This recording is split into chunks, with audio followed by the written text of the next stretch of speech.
Hello friends, welcome back to my channel. I hope आप सब ठीक होंगे। तो फ्रेंड, इस वीडियो में हम बात करेंगे सौरभ जोशी की फियांसे के बारे में कि कैसे उनका बुली नेचर एक्सपोज हुआ है उन्हीं की क्लासमेट के थ्रू। फ्रेंड, जैसे आपको पता है, हमने लास्ट वीडियो में बात भी की थी कि जैसे मिस्टर जोशी ने अपनी फियांसी का फेस रिवील किया तो उसके बाद से लोगों ने बहुत ज़्यादा ट्रोल किया उनकी लुक्स को लेके। लोगों का कहना था भाई ये मास्क में ही रहे तो बेटर है, सुंदर नहीं है देखने में, एज में भी बड़ी है। इवन ये भी बातें हुई कि भैया दोनों भाई बहन लगते हैं, भाई तुम इसीलिए इसका चेहरा नहीं दिखा रहे थे कि ये सुंदर नहीं है। तो फ्रेंड, हमने लास्ट वीडियो में ये बात भी की थी कि सिर्फ लुक पे जज करना गलत है, किसी को भी लुक पे जज नहीं करना चाहिए। क्योंकि देखो, इनकी फैमिली में ये बात हुई थी कि ये अरेंज मैरिज है। तो अरेंज मैरिज है तो देखो, फैमिली वाले जो पेरेंट्स हैं वो बहुत सारी चीज़ें देख के शादी करती हैं, सिर्फ एक चीज़ ही नहीं होती। और आपको पता है जो मिस्टर जोशी है उनके परिवार में मतलब थोड़ा सा मंदिर पूजा पाठ इस चीज़ पे ज़्यादा ध्यान दिया जाता है। तो फिर बात ये भी क्लियर हो गई थी कि जो लड़की है वो जो मिस्टर जोशी के फादर हैं उनके ही जो कोई पंडित फ्रेंड है उनकी बेटी है। जो फिर ये जो मिस्टर जोशी उनसे जिम में भी मिले और उसके बाद इनकी 2 महीने में ही अराउंड ये सब चीज़ें चली और फिर मैरिज फिक्स हो गई। एक्चुअली में क्या था कि लोगों का ये सब कहना गलत भी नहीं था, क्योंकि इससे पहले जो मिस्टर जोशी थे उनका प्रिया थापा के साथ अफेयर था, बहुत टाइम तक रहा वो अफेयर। दिल्ली में वो लड़की रहती थी, क्यूट सी चुलबुली सी, लोग पसंद भी बहुत ज़्यादा करते थे। वो यहाँ आई भी थी नैनीताल, जब हल्द्वानी आई थी तो जब वो किचन विचन में भी काम करती थी तो यही कह रही थी मेरा अपना घर है, मुझे क्या है, मैं तो रोटी भी पका दूंगी, मुझे क्या प्रॉब्लम है, ये सब चीज़ें हुई थी। तो लोगों ने तब भी भाभी जी करके आपने देखा कहीं कमेंट्स आते थे। तो बात ये हुई कि मिस्टर जोशी के परिवार वाले चाह रहे थे कि शादी जल्दी से जल्दी हो जाए, जबकि वो चाह रही थी कि अभी थोड़ा टाइम लेने के लिए कि अभी शादी, अभी उसकी फैमिली वाले चाह रहे थे कि अभी शादी इतनी जल्दी नहीं करनी। तो इस वजह से उनका ब्रेकअप हो गया। इधर से जो इसके फादर थे अवंतिका के, उसके फादर का मानना ये था कि भैया आपके बेटे की जितनी जल्दी हो जाए शादी। देखो, थोड़ा सा जब आप पंडितों के चक्कर में पड़ जाते हो तो थोड़ा सा वो भी माइंड वॉश करते हैं, तो कि भैया कर दो कर दो कर दो। तो उनको भी ये था कि भैया मेरी बेटी के साथ हो जाएगी, कि ये दोनों जान पहचान कर ही रहे हैं, बढ़ा ही रहे हैं, जान पहचान तो जल्दी से जल्दी जो होगा अच्छा है।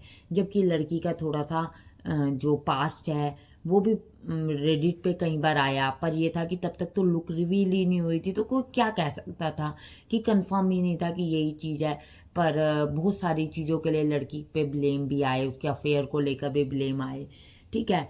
और जोशी के तो देखो आपको पता ही है कि जो लड़की का था वो भी क्लियर था ही था। तो ये चीज़ें थी। अब एक्चुअली क्या हुआ कि उसकी कोई क्लास फेलो थी जो 10th क्लास में इसके साथ स्कूल में ज्वाइन किया था। जो पहले वो बता रही थी कि भाई मैं गुरु तेग बहादुर स्कूल में पढ़ती थी और अब वो निर्मला कॉन्वेंट में आई और 10th क्लास में। और 10th क्लास में आने पर उसने देखो एक रील शेयर की जिसमें उसने कहा कि कर्मा रियल होता है, पर मुझे तो लगता नहीं, मेरे केस में कर्मा रियल नहीं है। कि जो मेरी बुली करने वाली जो लड़की थी वो तो सौरभ जोशी से शादी कर रही है। इस दैट मीन कि उसका मानना ये है कि उसका बड़ा मतलब बहुत फेमस बंदे से। देखो, जो ये डेली व्लॉगर्स होते हैं ना उनकी लाइफ ना मतलब देखा जाए तो क्लियर होती है, लोगों की इमेज जो होती है वो लोगों तक पहुंच जाती है, चाहे वो जितना भी छुपाने की कोशिश कर लें। देखो, उनका 24/7 कैमरा उनके सिर पे होता है, बस ये होता है उसमें से वो कोई स्पेसिफिक क्लिप्स जो मतलब मेन क्लिप्स होती हैं वो उनको लगाते हैं। पर जिन लोगों को ट्रोल मतलब उसमें से भी पॉइंट निकलते हैं वो जज कर लेते हैं।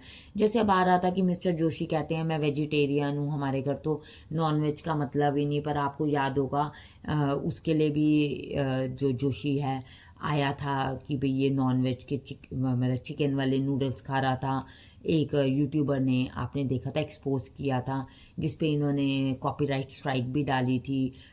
इवन जो वीडियो थी उसको डिलीट करने के लिए भी सौरभ जोशी ने कोशिश की थी कि भैया वीडियो डिलीट हो जाए, क्योंकि वो एक्सपोज हो गए थे बहुत ज़्यादा। और ये भी आता रहा है कि भैया वो अपना एक वीक आगे चलते हैं अपने व्लॉगिंग को लेकर, जो हमने लास्ट में भी बात की, वीडियो में भी बात की थी कि हाँ ये इसलिए होता है कि बीच में अगर कभी नहीं भी कुछ किया जाए तो वो व्लॉग्स जो है कंटिन्यू रहें, व्लॉगिंग जो है छूटे नहीं। तो अब देखो लोगों का कहना ये भी है कि भैया इस लड़की ने अभी क्यों ये बात डाली। तो देखो जब वो लुक रिवील करेंगे उसके बाद ही वो लड़की इस बात पे क्लियर बात कर पाएगी। उससे पहले उसका कहने का कोई फायदा नहीं, क्योंकि तब तक तो बात तो थी कि भैया ये लड़की है, ये भी लड़की है, ये भी लड़की है। पर 100% श्योरिटी तो पार्टी की तरफ से ही आएगी ना, सौरभ की तरफ से ही आएगी कि हाँ भाई 100% ये है कि ये लड़की है।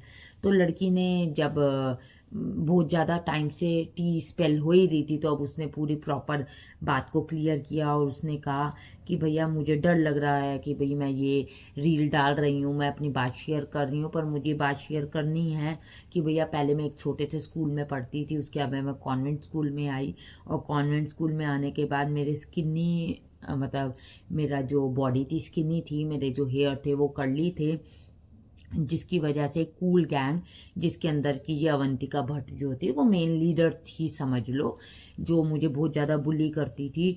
बहुत ज़्यादा मैं उनके बुली होने की वजह से अपने आप को मंदिर में बंद कर लेती थी, भगवान के पास पूरा पूरा मतलब शाम स्कूल से जाने के बाद बैठी रहती थी और कहती रहती थी कि भाई मुझे ही क्यों ऐसा बनाया, मेरा ही क्यों लुक ऐसा दिया कि लोग मुझे, बच्चे मतलब मुझे क्यों इतना ट्रोल करते हैं। आपको एक चीज़ पता है कि जो बच्चों का ट्रॉमा होता है ना, वो ट्रॉमा मतलब लाइफ टाइम नहीं निकलता।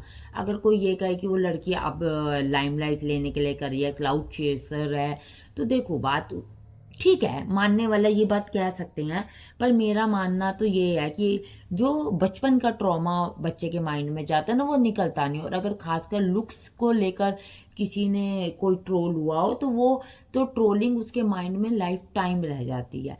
आपने देखा कहीं केस, अभी एक बच्चे ने भी पीछे अपने लुक्स के पीछे जो मतलब किया है, मैं आपको कि पता कह नहीं सकती, मतलब नाम नहीं ले सकती ज़्यादा उसके न्यूज़ के बारे में, तो वो भी अभी उसने अपनी लाइफ को एंड किया इन्हीं सब चीज़ों के चक्कर में कि बच्चे बुली करते थे। तो ये चीज़ें होती हैं, ये चीज़ें कहनी गलत नहीं है। फिर आपने देखा अगर सौरभ जोशी ने खुद भी जब जिस दिन लुक रिवील की थी तो जोशी ने भी ये बात की थी कि भाई ये मुझे बहुत रोस्ट करती है।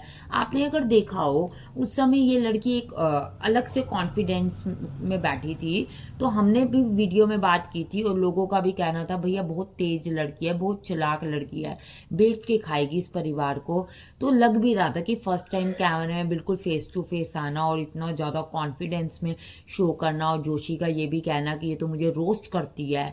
और साथ में अगर आपने लास्ट व्लॉग देखा हो जिसमें उसने अपनी साली की बारे में बताया कि ये मेरी साली है, तो उसने ये कहा कि ये मेरी साली है, तो उसने कहा साली, ये क्या मतलब हुआ साली बोलना। तो उस समय भी आपने देखा कि वो एक बुली से नेचर की थी, जबकि आप देखो अगर वो साली है तो साली ही बोलेंगे ना, जो रिलेशनशिप में आया है वो वही बोलेंगे, और तो कोई बात नहीं कहेंगे, यही बात कहेंगे। पर उसने इसमें भी उसको बुली किया, तो ये बात गलत है कि हाँ बुली करी गई है। और वो लड़की का देखो पास्ट की भी बहुत सारी बातें निकल कर आई हैं।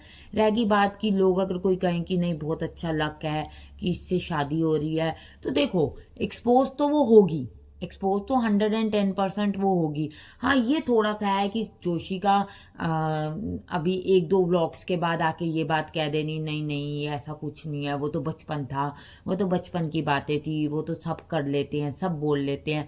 हाँ और जैसे अगर उसने अपना ऐसा नेचर दिखाया भी है जोशी के 2-3 बार व्लॉग्स में, वो नहीं दिखाएगी, देखना यही होगा कि वो नहीं दिखाएगी, अपने नेचर को चेंज करेगी, क्योंकि जोशी को तो आगे व्लॉगिंग करनी है, वो तो देखो उसका काम ही यही है। और अगर वो इस तरीके से एक्सपोज करता रहेगा अपनी वाइफ को, मतलब होती रहेगी और ट्रोल होती रहेगी, तो वो तो उन दोनों के ही रिलेशनशिप पे बहुत ज़्यादा इफेक्ट करेगा। कि अगर देखो हस्बैंड खुश नहीं है या वाइफ खुश नहीं है, दोनों ट्रोलिंग की वजह से अपने बीच में क्लैशेज आ रहे हैं, तो वो नहीं होगा। तो आप देखना आने वाले टाइम में इसका नेचर चेंज आपका को दिखाया जाएगा। पर अभी जो चीज़ आई सामने वो बात भी निगलेक्ट करने वाली नहीं कि अगर एक लड़की वो कर रही है नेचर में, बुली नेचर में आ रही है, और उसके बाद लोग अगर उसको ट्रोल कर रहे हैं तो गलत नहीं है ट्रोलिंग, फिर तो देखो ट्रोलिंग सही है। और अगर क्लेवरनेस दिखा रहे हैं तो क्लेवर तो देखो लड़की है, ये तो बात मानने वाली है कि लड़की क्लेवर है। आप लोगों का भी क्या कहना है, आप भी मुझे कमेंट्स के थ्रू ज़रूर बताएं। चैनल को सब्सक्राइब करें, वीडियो को लाइक करें। आपके पॉइंट ऑफ व्यू मेरे लिए बहुत प्रीशियस है, इसलिए कमेंट करते जाएं। Thank you for watching.